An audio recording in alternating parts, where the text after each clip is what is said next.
திறக்கப்பட்டன. அப்பத்தை விடும்பொழுது அப்போஸ்தலர் கண்கள் திறக்கப்பட்டன. உடனடியாக ஆண்டவர் அங்கிருந்து மறைந்து போனார்.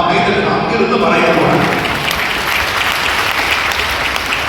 மறைந்து போன உடனே அவர்கள் கண்கள் திறக்கப்பட்டதினால், நான் சொன்னது போல எருசலேமிலிருந்து எம்மாவூஸ் ஏறக்குறைய 11 கிலோமீட்டர் தொலைவு. அந்த 11 கிலோமீட்டர் தொலைவில் ஆண்டவர் அப்பத்தை விட்ட உடனே, அவர்கள் கண்கள் திறந்த உடனே, அவர்கள் இவர்தான் இயேசு கிறிஸ்து என்று கண்டு கொண்ட உடனே